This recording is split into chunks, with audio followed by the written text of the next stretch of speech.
Is the WWE about to blur the lines between WWE television, Raw and SmackDown, and actuality, reality, and fiction and fact?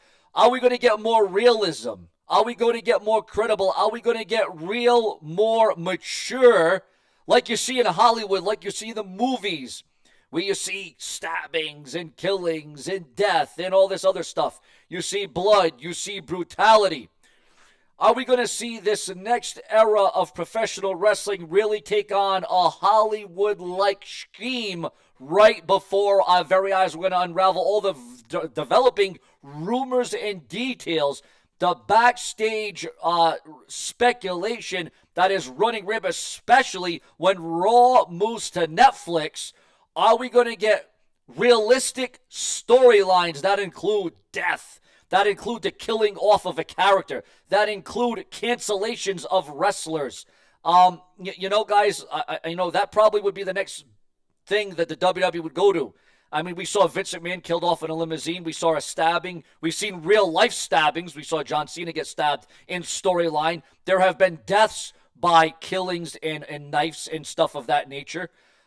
Shawn Mendes is addressing sexuality speculation in a candid onstage comment. Now, I thought that said initially Shawn Michaels, but no, that's Shawn Mendes, ladies and gentlemen, which has nothing to do with wrestling. Sorry, got a little bit off topic right there. I thought it was something to do with WWE, but Shawn Michaels has definitely brought up sexuality in the WWE, especially if you're talking about DX, Degeneration X. Dominic Mysterio reveals a text that he received from Randy Orton after WWE career milestone. Your thoughts, your comments, and your opinions on the Viper, Randy Orton, and Dominic Mysterio. Remember, it's so crucial and important to share this video all over social media and become a channel member today. Ladies and gentlemen, Dominic Mysterio has been through a lot since he first made his WWE debut as Rey Mysterio's son. He has obviously transitioned on his own, which means he has experienced numerous interactions with top WWE talent.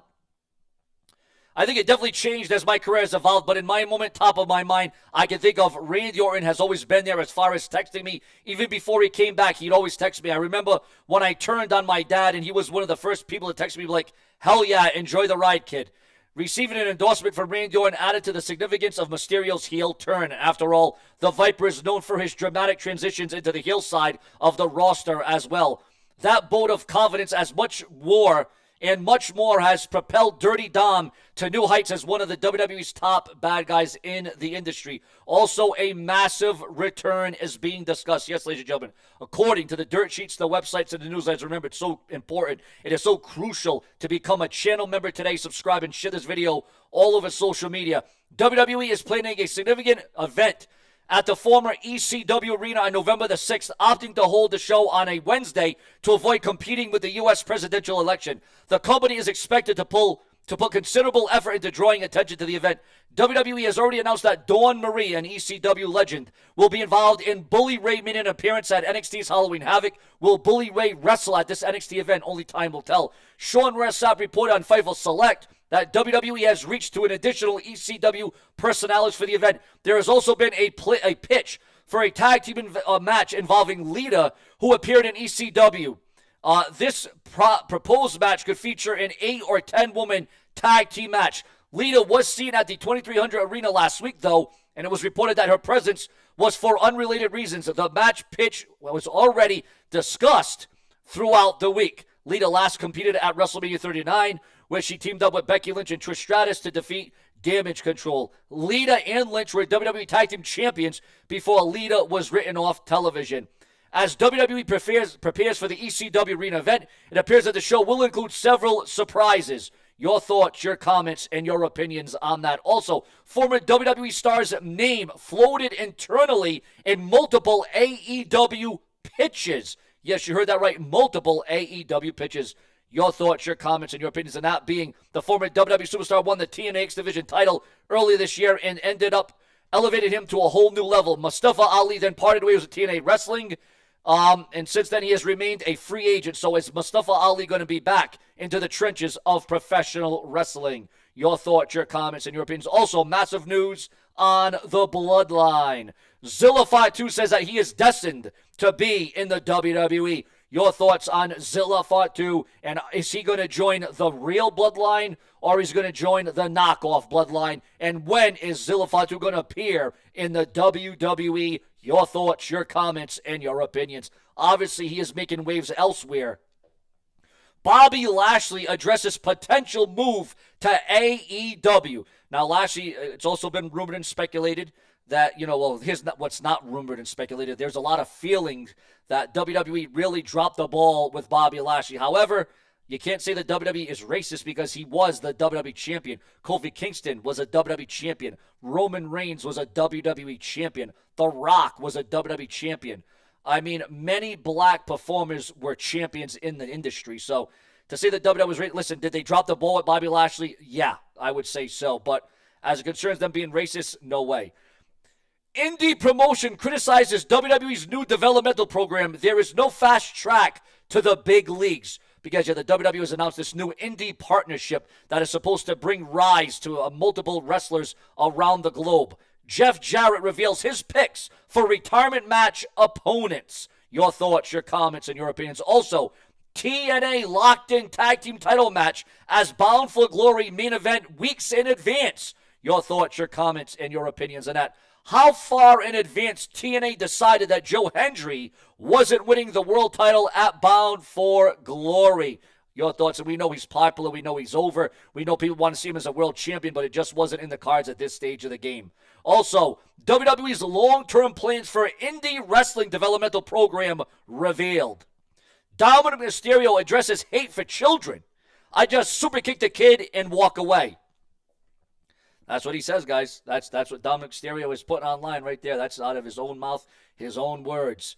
Matt Cardona says that he is ready for a promo battle with The Rock if the opportunity rises. Your thoughts, your comments, your opinions. Ladies and gentlemen, WWE's original. We got breaking news on Seth Rollins and CM Punk. Listen to this barn burner. Ladies and gentlemen, it's finally being revealed online, coming straight from backstage in the WWE. It is being revealed right now from Wrestling Observer Radio. When they were doing it the first time, Rollins was not turning heel for that match with Punk at WrestleMania, and Punk was not going to turn heel either. It was going to be a babyface versus babyface match. Dave Meltzer added that the match would have had been about the typical face versus heel storyline, as both men could simply go head-to-head without needing those roles. The dynamic would have centered on the fact that it's easy for people to buy that Punk is disliked regardless of the usual character alignments. Plans for SummerSlam in August 24 had Seth Rollins serving as a special referee during Drew McIntyre's match against CM Punk. Earlier this year, Rollins signed a new contract, ensuring he remains with WWE for the foreseeable future. How would you book CM Punk and Seth Rollins' rivalry in WWE? However, for WrestleMania 41, it does look like we are going to get CM Punk versus Seth Rollins, the match we didn't get last year. Janelle Grant, spokesperson, slams WWE for lack of harassment policy. Your thoughts, your comments, and your interaction on that.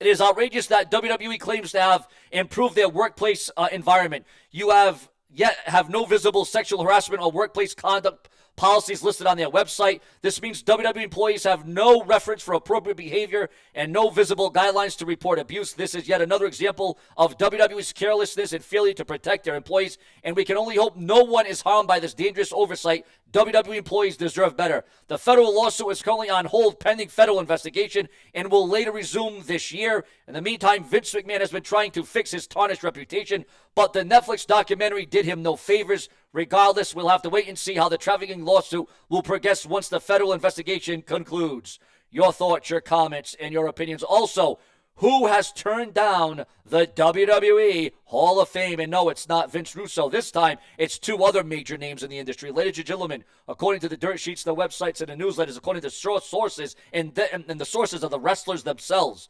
Demolition declined invitation to attend the WWE Hall of Fame 2024. Also, Chavo Guerrero slams Disco Inferno for defending offensive Puerto Rico joke at a Donald Trump rally. A GoFundMe has been launched for Chris Bay following his neck injury. Roman Reigns and the Bloodline, the Usos, are set to face the new Bloodline in a match announced for Crown Jewel. Liv Morgan is open to facing Tiffany Stratton at WrestleMania 41. your thoughts, your comments, and your opinions. Stay tuned, plenty more to come.